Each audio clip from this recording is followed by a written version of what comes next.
പ്രിയ സുഹൃത്തുക്കളെ, നമസ്കാരം. Welcome to deals Kerala. ലോകമുറ്റുനോക്കുന്ന പശ്ചിമേഷ്യയിൽ സമാധാനത്തിന്റെയും യുദ്ധത്തിന്റെയും സൂചികകൾ ഇഴപിരിയുന്ന അത്യന്തം നിർണായകമായൊരു ഘട്ടത്തിലൂടെയാണ് നാം കടന്നുപോകുന്നത്. 24 ദിവസമായി തുടരുന്ന സംഘർഷത്തിനിടെ ഒരു വശത്ത് നയതന്ത്രത്തിന്റെ വാതിലുകൾ തുറക്കുന്ന ചർച്ചകളും മറുവശത്ത് അപ്രതീക്ഷിത ആക്രമണങ്ങളും പ്രത്യാക്രമണങ്ങളും നടക്കുകയാണ്.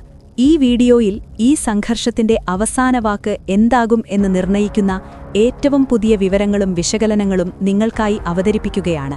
അമേരിക്കയും ഇറാനും തമ്മിലുള്ള രഹസ്യ ചർച്ചകൾ മുതൽ ഇസ്രായേലിന്റെ ആക്രമണങ്ങൾ, ലോകത്തെ അമ്പരപ്പിച്ച F-35 വിമാനത്തിന്റെ കേടുപാടുകൾ, ഇറാന്റെ രക്ഷാകവചമായി മാറുന്ന സൈനിക തന്ത്രങ്ങൾ വരെ സമഗ്രമായി ചർച്ച ചെയ്യാം.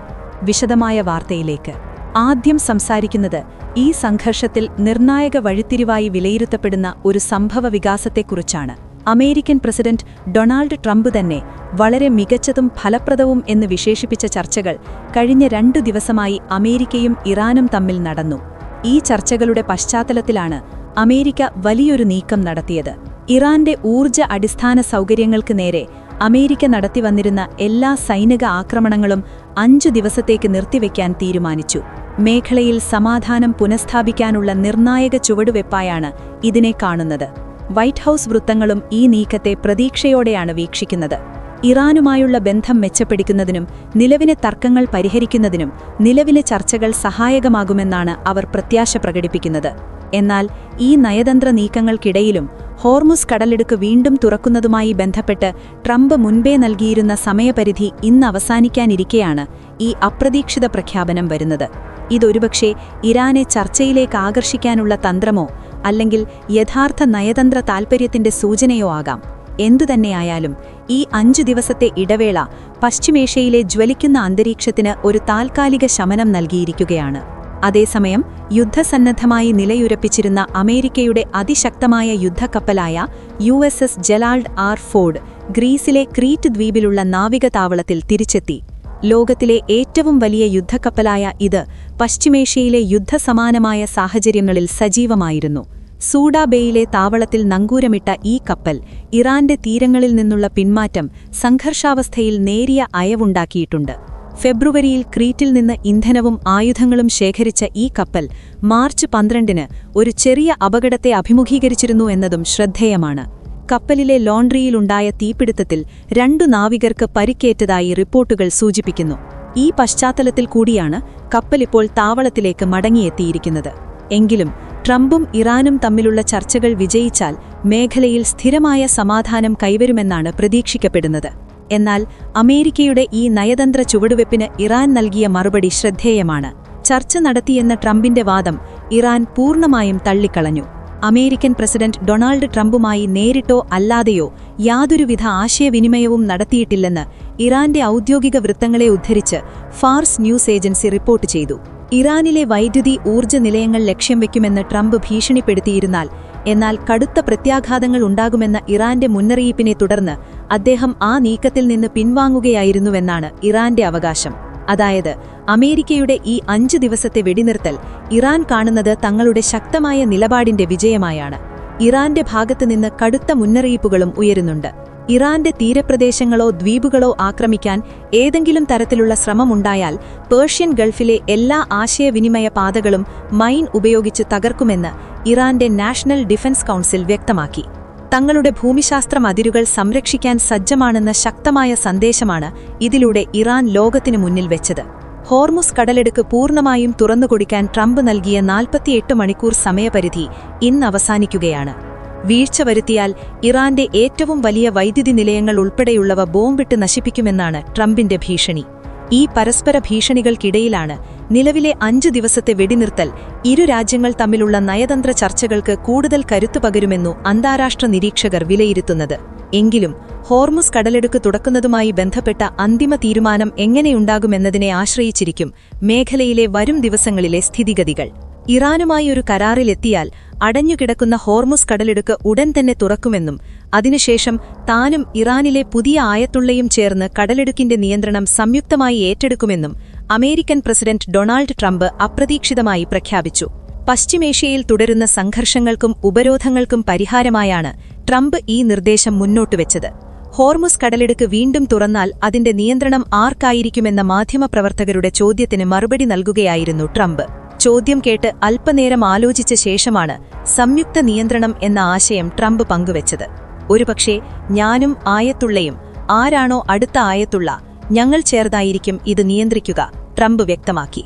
എന്നാൽ ഇറാനുമായുള്ള ചർച്ച പരാജയപ്പെട്ടാൽ ബോംബിടൽ യുഎസ് തുടരുമെന്നും ഒരു കടുത്ത മുന്നറിയിപ്പ് ട്രംപ് നൽകി. സംഘർഷം അവസാനിപ്പിക്കാൻ 15 വിഷയങ്ങളിൽ ചർച്ച നടത്തുമെന്നും ഇതിന്റെ ഭാഗമാണ് 5 ദിവസത്തെ വെടിനിർത്തലെന്നും ട്രംപ് പറഞ്ഞു. ഇറാന്റെ ആണവായുധ വിഷയമാകും ചർച്ചകളിലെ മുഖ്യ വിഷയമെന്നും അദ്ദേഹം വ്യക്തമാക്കി. ഇറാൻ ആണവായുധമുണ്ടായാൽ അവർ പശ്ചിമേഷ്യയിൽ പിടിമുറുക്കും. 47 വർഷമായി ഇറാൻ ഭീഷണിയാണ്. ലോകരാജ്യങ്ങൾക്കതറിയാം. B-2 ബോംബർ വിമാനമുപയോഗിച്ച് യുഎസ് ആക്രമണം നടത്തിയിരുന്നില്ലെങ്കിൽ ഇറാൻ ആഴ്ചകൾക്കുള്ളിൽ ആണവായുധം സ്വന്തമാക്കിയേനെ എന്നാണ് അദ്ദേഹം പറഞ്ഞത്. ആണവായുധം സ്വന്തമാക്കില്ല എന്ന കരാറാണ് യാഥാർത്ഥ്യമാകേണ്ടത്. 15 കാര്യങ്ങളിലാണ് ചർച്ച. ഇതിൽ ചിലതിൽ ധാരണയായി. ഹോർമുസ് കടലിടുക്കിന്റെ നിയന്ത്രണം അതിലൊന്നാണ്. നയതന്ത്രം വിജയിച്ചാൽ ഹോർമുസ് ഉടൻ തുറക്കും. അവർക്ക് ഈ സാഹചര്യത്തിൽ നിന്ന് പുറത്തുകടക്കൽ പ്രയാസമാണ്. നൽകിയിരിക്കുന്ന 5 ദിവസത്തിനുള്ളിൽ ചർച്ച നടത്തി എങ്ങനെ ഇത് പരിഹരിക്കുമെന്ന് നോക്കാം. പരിഹരിച്ചില്ലെങ്കിൽ ഞങ്ങൾ ബോംബിടൽ തുടരും. ഈ സംഘർഷത്തിൽ ഇസ്രായേൽ പ്രധാനമന്ത്രി ബെഞ്ചമിൻ നെഥാന്യാഹുവിന്റെ പങ്ക് നിർണായകമാണ്. യുദ്ധം അവസാനിപ്പിക്കാനും ഇറാനുമായി കരാറിലെത്താനും യുഎസ് പ്രസിഡന്റ് താൽപര്യമറിയിച്ചതായി നെഥാന്യാഹു അവകാശപ്പെടുന്നു. ഇറാനുമായുള്ള ഏത് കരാറും ഇസ്രായേലിന്റെ താൽപര്യം സംരക്ഷിക്കുമെന്നും അദ്ദേഹം പറഞ്ഞു. യുദ്ധം അവസാനിപ്പിക്കാൻ യുഎസ് നിബന്ധനകൾ തയ്യാറാക്കിയെന്ന് ഇസ്രായേൽ മാധ്യമങ്ങളും റിപ്പോർട്ട് ചെയ്യുന്നു. യുറേനിയം സമ്പുഷ്ടീകരണം കുറയ്ക്കുക, ബാലിസ്റ്റിക് മിസൈൽ പദ്ധതി 5 വർഷത്തേക്ക് നിർത്തിവെക്കുക എന്നിവ പ്രധാന നിബന്ധനകളാണ്. എന്നാൽ ഈ സംഘർഷത്തിന്റെ പശ്ചാത്തലത്തിൽ നടന്ന ഒരു രഹസ്യ ഫോൺ സംഭാഷണം ലോകത്തിന്റെ ശ്രദ്ധ പിടിച്ചുപറ്റുന്നു. ഇറാനെതിരായ യുഎസ്-ഇസ്രായേൽ ആക്രമണം ആരംഭിക്കുന്നതിന് 48 മണിക്കൂറിൽ താഴെ മുൻപാണ് അമേരിക്കൻ നേതാവ് ഒരു കാലത്ത് പ്രചാരണം നടത്തിയിരുന്ന സങ്കീർണവും വിദൂരവുമായ യുദ്ധത്തിനാരംഭിക്കാനുള്ള കാരണങ്ങളെക്കുറിച്ച് പ്രധാനമന്ത്രി ബെഞ്ചമിൻ നെഥാന്യാഹു പ്രസിഡന്റ് ഡൊണാൾഡ് ട്രംപുമായി ഫോണിൽ സംസാരിച്ചത്. ഇറാനിയൻ പരമോന്നത നേതാവ് ആയത്തുള്ള അലി ഖമേനിയും അദ്ദേഹത്തിന്റെ പ്രധാന ലെഫ്റ്റനന്റുമാരും ഉടൻ തന്നെ ടെഹ്റാനിലെ അദ്ദേഹത്തിന്റെ കോമ്പൗണ്ടിൽ കൂടിക്കാഴ്ച നടത്തുമെന്നും അത് അവരെ ഒരു തലവെട്ടിനായ ആക്രമണത്തിന് ഇരയാക്കുമെന്നും ട്രംപും നെഥാന്യാഹുവും ആഴ്ചയുടെ തുടക്കത്തിൽ നടത്തിയ ഇന്റലിജൻസ് ബ്രീഫിംഗുകളിൽ നിന്ന് അറിഞ്ഞിരുന്നു. ഇസ്രായേലികൾ പലപ്പോഴും ഉപയോഗിക്കുന്നതും എന്നാൽ അമേരിക്ക പരമ്പരാഗതമായി അങ്ങനെ ചെയ്യാത്തതുമായ ഒരു രാജ്യത്തിന്റെ ഉന്നത നേതാക്കൾക്കെതിരായ ആക്രമണമാണിത്. എന്നാൽ ശനിയാഴ്ച രാത്രിയിൽ നിന്ന് യോഗം ശനിയാഴ്ച മധ്യാഹ്നത്തിലേക്ക് മാറ്റിയതായി പുതിയ ഇന്റലിജൻസ് സൂചന നൽകിയതായി വിവരമുള്ള വൃത്തങ്ങൾ പറഞ്ഞു. ഈ കോൾ മുൻപ് റിപ്പോർട്ട് ചെയ്യപ്പെട്ടിട്ടില്ല. പതിറ്റാണ്ടുകളായി താൻ ആഗ്രഹിച്ചുപോരുന്ന ഒരു ഓപ്പറേഷനുമായി മുന്നോട്ടു പോകാൻ തീരുമാനിച്ച നെഥാന്യാഹു ഖമേനിയെ കൊല്ലാനും ട്രംപിനെ വധിക്കാനുമുള്ള ഇറാനിയൻ മുൻ ശ്രമങ്ങൾക്ക് പ്രതികാരം ചെയ്യാനും ഇതിൽ നല്ലൊരവസരം ഒരിക്കലും ലഭിക്കില്ലെന്നും അദ്ദേഹം വാദിച്ചു. ട്രംപ് സ്ഥാനാർത്ഥിയായിരുന്നപ്പോൾ 2024 ഇറാൻ ആസൂത്രണം ചെയ്തതായി ആരോപിക്കപ്പെടുന്ന ഒരു കൊലപാതക ഗൂഢാലോചനയും ഇതിലുൾപ്പെടുന്നു. എന്നാൽ നയതന്ത്രത്തിന്റെ വാതിൽ തുറന്നിട്ടിരിക്കെയാണ് യുദ്ധം വീണ്ടും ആളിക്കത്തുന്നത്. ഇറാനുമായുള്ള ചർച്ചകൾക്ക് പിന്നാലെ രാജ്യത്തെ ഊർജ്ജ അടിസ്ഥാന സൗകര്യങ്ങൾക്ക് നേരെയുള്ള സൈനിക നടപടികൾ അമേരിക്കൻ പ്രസിഡന്റ് ഡൊണാൾഡ് ട്രംപ് താൽക്കാലികമായി നിർത്തിവെച്ചു. ഇതിന് തൊട്ടുപിന്നാലെ ഇറാൻ തലസ്ഥാനമായ ടെഹ്റാനിൽ ഇസ്രായേൽ പുതിയ ആക്രമണങ്ങൾ അഴിച്ചുവിട്ടു. ഇസ്രായേൽ സർക്കാരിന്റെ നിർദ്ദേശപ്രകാരം സൈനിക നീക്കങ്ങൾ തുടരുമെന്ന് ഇസ്രായേൽ ഡിഫൻസ് ഫോഴ്സ് വ്യക്തമാക്കി. ഇറാനുമായുള്ള ചർച്ചകൾ ഫലപ്രദമായിരുന്നുവെന്ന് വ്യക്തമാക്കിയ ഡൊണാൾഡ് ട്രംപ് ഇറാന്റെ പവർ പ്ലാന്റുകൾക്കും ഊർജ്ജ കേന്ദ്രങ്ങൾക്കും നേരെയുള്ള സൈനിക നടപടികൾ 5 ദിവസത്തേക്ക് മാറ്റിവെക്കാൻ നിർദ്ദേശിച്ചതായി അറിയിച്ചിരുന്നു. ഈ പ്രഖ്യാപനം വന്ന മിനിറ്റുകൾക്കകമാണ് ടെഹ്റാനിലുടനീളം സൈനിക അടിസ്ഥാന സൗകര്യങ്ങൾ ലക്ഷ്യമാക്കി പുതിയ ആക്രമണം ആരംഭിച്ചതായി IDF പ്രഖ്യാപിച്ചത്. ടെല്ലവീവ്, ജെറൂസലേം, ആഷ്കലോൺ, വടക്കൻ ഇസ്രായേലിലേക്ക് ഇറാനും ബാലിസ്റ്റിക് മിസൈലുകൾ അയച്ചു. ചിലർക്ക് പരിക്കുണ്ടായതായി സൂചനയുണ്ട്. പ്രതികരിക്കുന്നതായി ഇസ്രായേൽ സൈന്യം അറിയിച്ചു.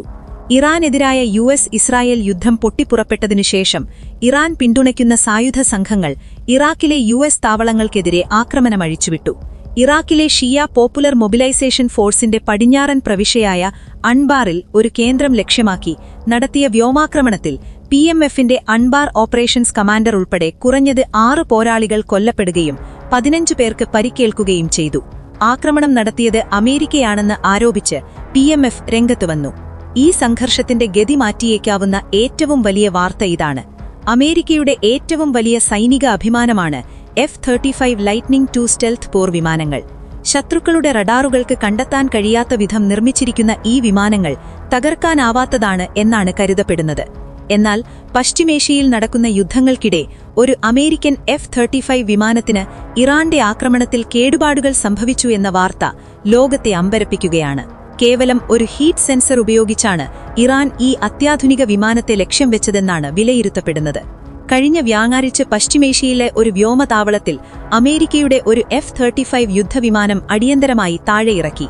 ഒരു പോരാട്ട ദൗത്യം കഴിഞ്ഞ് മടങ്ങിവരുന്ന വിമാനത്തിനു നേരെ ഇറാൻ ആക്രമണം നടത്തിയെന്നാണ് അമേരിക്കൻ മാധ്യമങ്ങൾ റിപ്പോർട്ട് ചെയ്തത്. തങ്ങളുടെ വ്യോമ പ്രതിരോധ സംവിധാനമാണ് വിമാനത്തെ ആക്രമിച്ചതെന്ന് ഇറാന്റെ ഇസ്ലാമിക് റെവല്യൂഷണറി ഗാർഡ്സ് കോർപ്സ് അവകാശപ്പെട്ടു.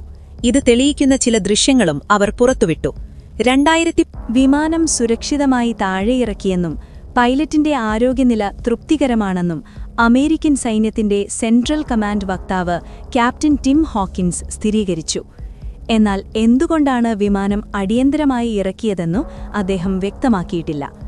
അതേസമയം വിമാനത്തിന് വെടിയേറ്റിട്ടുണ്ടെന്നും പൈലറ്റിന് പരിക്കുകളുണ്ടെന്നും പ്രതിരോധ വാർത്തകൾ റിപ്പോർട്ട് ചെയ്യുന്ന air and space forces magazine വ്യക്തമാക്കി.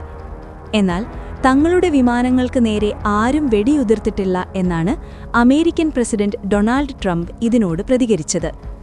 ഭൗതികശാസ്ത്രം എപ്പോഴും അവസാന ചിരിച്ചിരിക്കും എന്നതാണ് ഇവിടുത്തെ യാഥാർത്ഥ്യം. F-35ന്റെ പ്രധാന സവിശേഷത അതിന്റെ സ്റ്റെൽത്ത് സാങ്കേതികവിദ്യയാണ്. റഡാർ തരംഗങ്ങളെ വലിച്ചെടുക്കുകയോ വ്യതിചലിപ്പിക്കുകയോ ചെയ്ത് റഡാറുകൾക്ക് അദൃശ്യമായി പറക്കാൻ ഇതിന് കഴിയും. എന്നാൽ വിമാനത്തിന്റെ ഏറ്റവും വലിയ പോരായ്മ അതിന്റെ അതിശക്തമായ ഒറ്റ എഞ്ചിനാണ്. പറക്കുമ്പോൾ ഈ എഞ്ചിൻ വലിയ അളവിൽ താപം പുറത്തുവിടുന്നു. റഡാറുകളെ മറികടക്കാൻ കഴിഞ്ഞാലും ഈ ചൂടിനെ ഒളിച്ചുവെക്കാൻ വിമാനത്തിനാകില്ല. ഇറാൻ ഉപയോഗിച്ചത് ഇൻഫ്രാറെഡ് സെർച്ച് ആൻഡ് ട്രാക്ക് എന്ന സാങ്കേതികവിദ്യയാകാം എന്ന് സൈനിക വിദഗ്ധർ ചൂണ്ടിക്കാട്ടുന്നു. റഡാറുകളെപ്പോലെ സിഗ്നലുകൾ പുറപ്പെടുവിക്കുന്നതിനു പകരം വിമാനത്തിൽ നിന്നുള്ള അതികഠിനമായ ചൂട് തെർമൽ സിഗ്നേച്ചർ തിരിച്ചറിഞ്ഞ് ആക്രമിക്കുക എന്നതാണ് ഈ പാസീവ് സെൻസറുകൾ ചെയ്യുന്നത്. ഇറാന്റെ അവകാശവാദം സത്യമാണെങ്കിൽ ഈ അജേയമായ വിമാനങ്ങൾക്ക് ആദ്യമായി യുദ്ധത്തിൽ പരിക്കേൽക്കുന്നതാണ്. F-35 മാത്രമല്ല ഈ യുദ്ധത്തിൽ അമേരിക്കയ്ക്ക് നഷ്ടമായത്. ഫെബ്രുവരി 28-ന് ഇറാനുമായുള്ള യുദ്ധം ആരംഭിച്ചതിനു ശേഷം അമേരിക്കയ്ക്ക് 12 MQ-9 റീപ്പർ ഡ്രോണുകൾ നഷ്ടപ്പെട്ടിട്ടുണ്ട്. ഇതിനു പുറമെ മാർച്ച് 14-ന് നടന്ന മിസൈൽ ആക്രമണത്തിൽ 5 KC-135 ഇന്ധനം നിറയ്ക്കുന്ന വിമാനങ്ങൾക്ക് കേടുപാടുകൾ സംഭവിച്ചതായും മറ്റൊരു സംഭവത്തിൽ 3 F-15E അബദ്ധത്തിൽ വെടിയേറ്റു വീണതായും റിപ്പോർട്ടുകളുണ്ട്. ഈ നഷ്ടങ്ങൾ അമേരിക്കയുടെ സൈനിക നീക്കങ്ങളെ എത്രമാത്രം ബാധിക്കുമെന്ന് കാത്തിരുന്ന് കാണണം. ഈ സംഘർഷത്തിന്റെ ഏറ്റവും നിർണായകമായ മറ്റൊരു വശമാണ് ഇറാന്റെ നേതൃത്വത്തിന്റെ ഭാവി. മാർച്ച് 23-ന് ഇറാനിലെ മുതിർന്ന സുപ്രീം നേതാവും മറ്റു നിരവധി ഉന്നത വ്യക്തികളും റെവല്യൂഷണറി ഗാർഡ്സ് കമാൻഡർമാരും US-ഇസ്രയേൽ ആക്രമണങ്ങളിൽ കൊല്ലപ്പെട്ടു. 1979-ലെ വിപ്ലവത്തിൽ നിന്ന് പിറന്ന ഇസ്ലാമിക് റിപ്പബ്ലിക് ദിവ്യാധിപത്യ വ്യവസ്ഥയുടെ നിലനിൽപ്പിനായുള്ള പങ്കിട്ട പ്രതിബദ്ധതയാൽ പിന്തുണയ്ക്കപ്പെട്ട നിരവധി പാളികളുള്ള സ്ഥാപനങ്ങളുള്ള ഒരു സങ്കീർണമായ അധികാരഘടനയാണ് കെട്ടിപ്പടുത്തത്. വളരെ കുറച്ചു വ്യക്തികളെ ആശ്രയിക്കുന്നതിനു പകരം അത് അവരുടെ നിലനിൽപ്പിനെ ശക്തിപ്പെടുത്തി. ഇറാന്റെ മുതിർന്ന പരമോന്നത നേതാവ് അയത്തുള്ള അലി ഖമേനി യുദ്ധത്തിലെ ആദ്യ ആക്രമണങ്ങളിലൊന്നിൽ കൊല്ലപ്പെട്ടു. 1989 മുതൽ അധികാരത്തിലിരുന്ന അദ്ദേഹം വ്യവസ്ഥയിലുടനീളം ചോദ്യം ചെയ്യപ്പെടാത്ത അനുസരണവും എല്ലാ പ്രധാന വിഷയങ്ങളിലും അവസാന വാക്കും ആസ്വദിച്ചു. പുതിയ നേതാവായി ഖമേനിയുടെ മകൻ മൊജ്തബയ്ക്കാണ് ആ റോളും അതിന്റെ വ്യാപകമായ ഔപചാരിക അധികാരങ്ങളും പാരമ്പര്യമായി ലഭിച്ചത്. എന്നാൽ അദ്ദേഹത്തിന് പിതാവിനെപ്പോലെ യാന്ത്രികമായ അധികാരമില്ല. റെവല്യൂഷണറി ഗാർഡ്സിന്റെ തിരഞ്ഞെടുപ്പിൽ അദ്ദേഹം കടുത്ത സൈനിക വിഭാഗത്തിന് കടപ്പെട്ടിരിക്കാനും സാധ്യതയുണ്ട്. ആക്രമണങ്ങളിൽ അദ്ദേഹത്തിന് പരിക്കുകളുണ്ട്. സ്റ്റേറ്റ് TV അദ്ദേഹത്തെ ജാൻ ബാസ് അല്ലെങ്കിൽ നിലവിലെ സംഘർഷത്തിലെ മുറിവേറ്റ വെറ്ററൻ എന്ന് പരാമർശിക്കുന്നു. നിയമിതനായി 3 ആഴ്ചയിലധികമായിട്ടും ഇറാനികൾ അദ്ദേഹത്തെ ഒരു ഫോട്ടോയിലോ വീഡിയോ ക്ലിപ്പിലോ കണ്ടിട്ടില്ല. മാത്രമല്ല, അദ്ദേഹത്തിന്റെ സ്ഥിതിയെക്കുറിച്ച് ചോദ്യങ്ങൾ ഉയർത്തിക്കൊണ്ട് 2 ലിഖിത പ്രസ്താവനകൾ മാത്രമേ പുറത്തിറക്കിയിട്ടുള്ളൂ. പതിറ്റാണ്ടുകളായി ഗാർഡ്സിന്റെ സ്വാധീനം വർദ്ധിച്ചുകൊണ്ടിരിക്കുകയാണ്.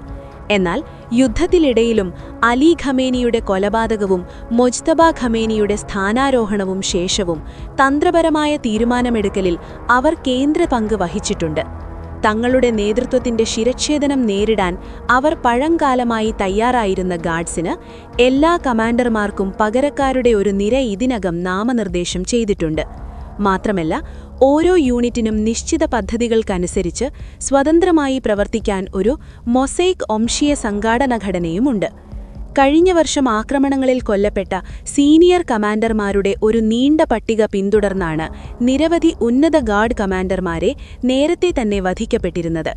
എന്നാൽ സങ്കീർണമായ യുദ്ധശ്രമം കൈകാര്യം ചെയ്യാൻ ഇതുവരെ പ്രാപ്തരായെന്ന് തെളിഞ്ഞിട്ടുള്ള മറ്റു നിരവധി പരിചയസമ്പന്നരായ മനുഷ്യരാണ് അവർക്ക് പകരം നിയമിച്ചിരിക്കുന്നത്. ഈ സംഘർഷത്തിന് ഗോളതലത്തിലും വലിയ പ്രത്യാഘാതങ്ങളുണ്ടാകും. റഷ്യ ഇറാന് രഹസ്യവിവരങ്ങൾ നൽകുന്നത് തുടരുമെന്ന് ഉക്രൈനിന്റെ സൈനിക വിദഗ്ധന് അനിഷേധ്യമായ തെളിവുകളുണ്ടെന്നും അത്തരം പ്രവൃത്തികൾ മിഡിൽ ഈസ്റ്റിലെ യുദ്ധം നീട്ടിക്കൊണ്ടുപോകാൻ മാത്രമേ സഹായിക്കുകയുള്ളൂവെന്നും ഉക്രൈൻ പ്രസിഡന്റ് വോളോഡിമർ സെലൻസ്കി തിങ്കളാഴ്ച പറഞ്ഞു. റഷ്യ സ്വന്തം സിഗ്നൽ ഇന്റലിജൻസ്, ഇലക്ട്രോണിക് ഇന്റലിജൻസ് കഴിവുകൾ ഉപയോഗിക്കുകയും അതിനു പുറമെ മിഡിൽ ഈസ്റ്റിലെ പങ്കാളികളുമായുള്ള സഹകരണത്തിലൂടെ ലഭിച്ച ഡേറ്റയുടെ ഒരു ഭാഗവും ഉപയോഗിക്കുകയും ചെയ്യുന്നു എന്ന് അദ്ദേഹം വ്യക്തമാക്കി. ഇറാനുമായി റഷ്യ ഉപഗ്രഹ ചിത്രങ്ങളും മെച്ചപ്പെട്ട ഡ്രോൺ സാങ്കേതികവിദ്യയും പങ്കുവയ്ക്കുന്നുവെന്ന് Wall Street Journal report fake news എന്ന് ക്രെംലിൻ കഴിഞ്ഞ ആഴ്ച തള്ളിക്കളഞ്ഞു. ഈ സംഘർഷം കടുക്കുന്നതോടെ അന്താരാഷ്ട്ര വിപണിയിൽ എണ്ണവില കുതിച്ചുയരുകയാണ്. 1970കളിലെ എണ്ണ പ്രതിസന്ധിയേക്കാൾ രൂക്ഷമായ സാഹചര്യത്തിലേക്കാണ് ലോകം നീങ്ങുന്നതെന്ന് അന്താരാഷ്ട്ര ഊർജ്ജ ഏജൻസി മുന്നറിയിപ്പ് നൽകുന്നു. ഇറാന്റെ എണ്ണ കയറ്റുമതിയുടെ 90% കൈകാര്യം ചെയ്യുന്ന ഖാർഗ് ദ്വീപ് പിടിച്ചെടുക്കുന്നതിനെക്കുറിച്ച് അമേരിക്ക ആലോചിക്കുന്നതായി റിപ്പോർട്ടുകളുണ്ട്. തീരത്തുനിന്ന് 24 കിലോമീറ്റർ അകലെയുള്ള ഈ തന്ത്രപ്രധാന ദ്വീപ് പിടിച്ചെടുത്ത് ഇറാനെ ചർച്ചയ്ക്ക് നിർബന്ധിതരാക്കുകയാണ് ലക്ഷ്യം. അതേസമയം കടൽ മാർഗമുള്ള ആക്രമണമുണ്ടായാൽ പേർഷ്യൻ ഗൾഫ് പൂർണ്ണമായും സ്തംഭിപ്പിക്കുമെന്നാണ് ഇറാന്റെ നിലപാട്. യുദ്ധത്തിൽ നേരിട്ട് പങ്കാളികളല്ലാത്ത രാജ്യങ്ങൾക്ക് തങ്ങളുമായി സഹകരിച്ചു മാത്രമേ ഇനി ഈ വഴി കടന്നുപോകാൻ സാധിക്കുമെന്നും ഇറാൻ വ്യക്തമാക്കുന്നു. പ്രിയ സുഹൃത്തുക്കളെ, 24 ദിവസമായി തുടരുന്ന ഈ സംഘർഷം ഒരു വശത്ത് നയതന്ത്രത്തിന്റെയും മറുവശത്ത് യുദ്ധത്തിന്റെയും ഉജ്ജ്വലമായ ഒരു നാടകമായി മാറിക്കൊണ്ടിരിക്കുന്നു. അമേരിക്കയുടെ 5 ദിവസത്തെ വെടിനിർത്തലും സംയുക്ത നിയന്ത്രണത്തിനുള്ള നിർദ്ദേശവും ഇറാന്റെ നിഷേധവും മുന്നറിയിപ്പുകളും ഇസ്രയേലിന്റെ അപ്രതീക്ഷിത ആക്രമണങ്ങളും അമേരിക്കൻ സൈനിക ശക്തിക്ക് തന്നെ വെല്ലുവിളി ഉയർത്തുന്ന ഇറാന്റെ പ്രതിരോധ തന്ത്രങ്ങളും ഈ മേഖലയെ കൂടുതൽ അനിശ്ചിതത്വത്തിലേക്ക് നയിക്കുകയാണ്. ഹോർമൂസ് ഇടുക്ക് വീണ്ടും തുറക്കുമോ? അമേരിക്ക ഇറാൻ ചർച്ചകൾ വിജയിക്കുമോ? അതോ യുദ്ധം കൂടുതൽ വ്യാപിക്കുമോ? ഈ ചോദ്യങ്ങൾക്കുള്ള ഉത്തരങ്ങൾ വരും ദിവസങ്ങളിൽ വ്യക്തമാകും.